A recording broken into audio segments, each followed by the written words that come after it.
Fashion Guide бағдарламасынан көретіндеріңіз. Минимализм мен милитари, ашық түстер мен қолмен жасалынған аксессуарлар. Дизайнерлер Санжар Зарлыханов пен Гаухар Алмасқызының жаңа топтамасы. Ист Базар шығармашылық бірлестігінің көрсетілімін тамашалайық. Ольга Ким кішкентай балаларға арналған жаңа топтамасы жайлы айтып берді. Және Виолетта Летова сәнді отбасыларға арналған басты тренд Family Look туралы баяндамақ.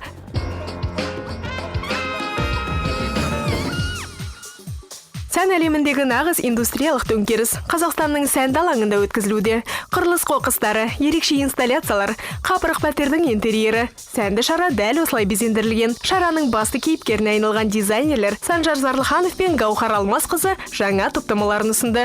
Metro Fashion Day'дің былтырғы қатысушылары жаңа оқиғаны баяндады. Осы жолы жас дизайнерлерді Ист Базар алаңы біріктірген. Ист Базардың басты мақсаты жас дарындыларды іздеп, оларды одан әрі жетілдіру. Мен Санжикті жақсы көремін. Ол адамды өзіне баурап сендіре алады. Онымен бірге диалогқа кіріп, туынды жасауға ыңғайлы. Гаухар жас, биязы, жақсы қыз. Ол мүлдем өзгеше. Жас дарындылармен жұмыс жасап көргім келді. Біз оларға сенеміз. Санжар Зарлыханов милитари стиліндегі киімдерді ұсынды. Ол әсерлі аксессуарлармен назар аудартып, бас киім жасаудағы жаңа өнерін паш етті. Итальяндық технологиямен жасалынған қалбақтар, сөмкелер мен аяқ киімдер Санжардың топтамасын ерекше әрі бірегей етіп көрсетеді. Бұл аксессуарларды ол өз қолымен жасаған.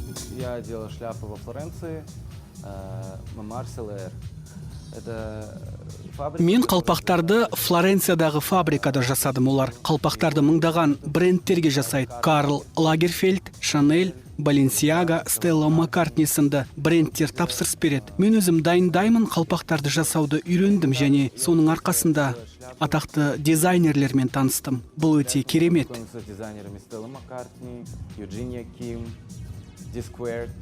Это было очень круто. Санжардың айтуы бойынша жаңа киім желісі оның өміріне тікелей қатысты. Бұл топтамаға оның ата-анасы шабыттандырған. Әскери стиль әкесінің мамандығы болса, ал көйлектердегі нәзік сұлбалар дизайнердің анасының жұмысымен байланысты. Жақын арада 13 батыл образдар Азияның подиумдарын аттанады. Ал жас дизайнер Гаухар қарапайымдылықты қолдайды. Міне екінші жыл қатарынан дизайнер минимализм стиліндегі киімдерін ұсынуда. Как основная простота и в то же время сложность. Для меня Бұл қарапайым әрі күрделі. Мен үшін минимализм стилін ұстану маңызды. Ерекше маталарды, мысалы, зығыр мен кашемирді үйлестіріп, жиһазға арналған материалдарды да кейбір маталармен қолдануға әбден болады. материалы для мебели, их тоже можно сочетать с некоторыми материалами. Аруды Ричард Бахтың теңіз, мұхит тақырыбындағы кітаптары шабыттандырған. Шынымен де топтама өте нәзік, әдемі әрі жеңіл болып шыққан. Түстердің гаммасы да теңіз тақырыбымен үйлестірілген. Көкшіл, көк, ақшыл реңдер қолданылған. Ал етегізін ақ көйлек топтаманың басты киіміне айналды. Я представляла девушку, она высокая. Мен бойы ұзын, қалжыңды түсіне білетін, теңіз жағалауында серуендегенді ұнататын Аруды көз алдыма елестеттім. Ол ертеңі жайлы жиі ойлайды. Осы көңіл күйді киім арқылы жеткізгім келді. О том, что будет завтра, это мимолетное настроение.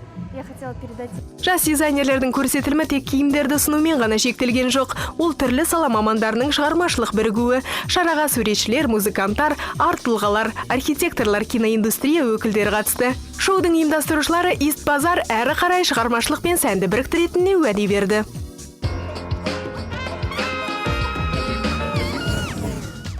Әдемі көйлектерге толы сиқырлы гардероб әрбір кішкентай қыздың арманы.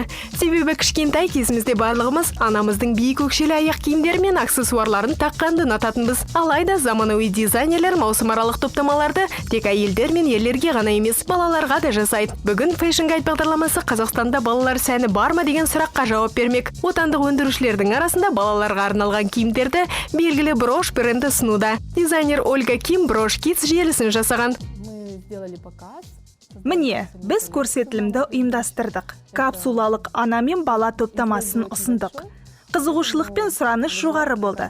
Сондықтан осындай ой пайда болып, кішкентай балаларға арналған Брош Kids желісін жасадық. Егер мұның алдында бізде тек аксессуарлар мен әшекей бұйымдар ғана болса, ал енді киімдер де бар. Яғни толық Total Look. Ғаламторда Аминока атымен таныс алматылық апалы сіңлілі вайнерлермен бірге Брош Kids дебюттік топтамасы пайда болды. Киімдер қыздарға арналған My Little Pony мультсериалының стилінде жасалынған. Ашық түстердің гаммасы, белдемшелер, көйлектер, мультсериалдың басты кейіпкерінің суреті бейнеленген жейделер кішкентай санқойлардың көңілінен шықты. Басты екпінді дизайнер бөлшектерге аударған, ерекше принттер мен аксессуарлар. Модельдердің түрлері жеткілікті болса да, ата-аналар балаларына киім таңдағанда матасына назар аударады. В основном хлопок, у нас есть Оксфорд, у нас трикотажи очень много. Көбінесе мақта матаны қолданамыз. Бізде Оксфорд тоқылған киімдер жеткілікті. Мысалы, жазғы топтамаға арналған матаға тапсырыс беріп қойдық. Ол табиғи мақта мата. Сонымен қатар біз джинсы маталармен жұмыс жасағанды ұнатамыз. Түстері, түрлері әдемі жаз мезгіліне арналған табиғи маталарды сатып алып қойдық. Но они, допустим, в составе более натуральные. Ольганың айтуы бойынша, қазіргі кезде ең өзекті бағыт Family Look стилі. Жаңа тренд жас әрі заманауи отбасылардың арасында сұранысқа ие. Бұл стилде ата-анасы балалармен бірдей киінеді. Ольга да өзінің қызымен бірдей киімдерді кигенді ұнататынын жасырмады. Себебі қызы оның басты шабыт көзі. Быть в тренде, то есть давать какие-то именно новые модели, которые... Трендте болып нарықта жоқ жаңа модельдерді жасау мен үшін жағымды іс. Біздің басты мақсатымыз қазақстандықтарға киім жасап, мұның алдында барлық отбасы мүшелеріне ұнайтын киімді таба алмаған адамдарды киіндіру. Где приобрести одежду для всей семьи. Балалар брендіндегі басты өзгешелік бұл аудиторияны мүлдем таңғалдыра алмайсын. Алайда Ольга Кимнің қолынан бұл іс келген іспетті. Қазақстандық дизайнерлердің арасында мойнынан бұл күрделі жұмысты кім алатынын бақылап көрейік.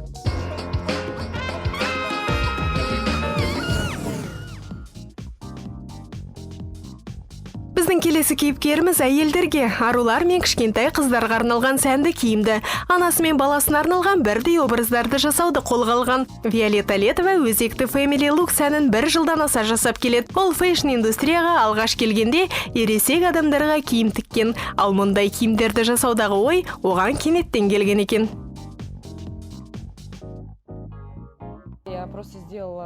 Мен әйелдерге арналған бірнеше көйлекті жасадым.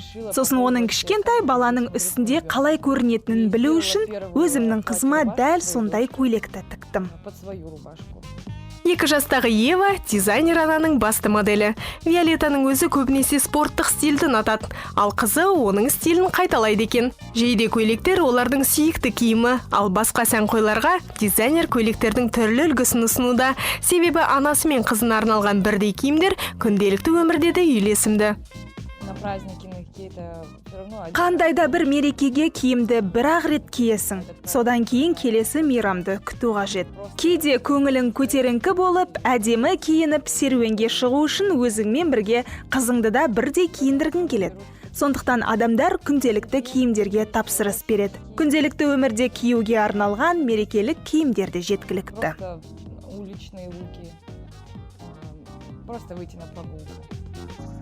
Family Look ұғымын фэшн саласында бірнеше түрге бөлуге болады. Бір-бірін толығымен қайталайтын образдар, аксессуарлары бірдей, бір стилде, алайда әр түрлі киімдер.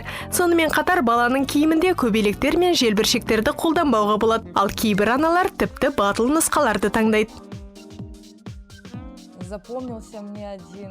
Менің есімде бір сатып алушы қалды.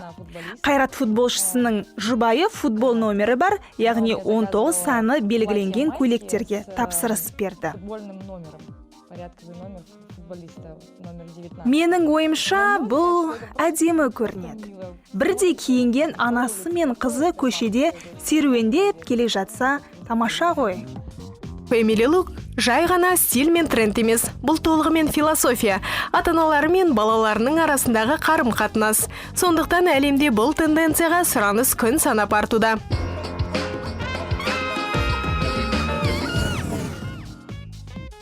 Бүгінге осы Қазақ ТВ арнасының Fashion Guide бағдарламасымен бірге өзекті тенденция мен сәнді жаңалықтардан хабардар болыңыздар.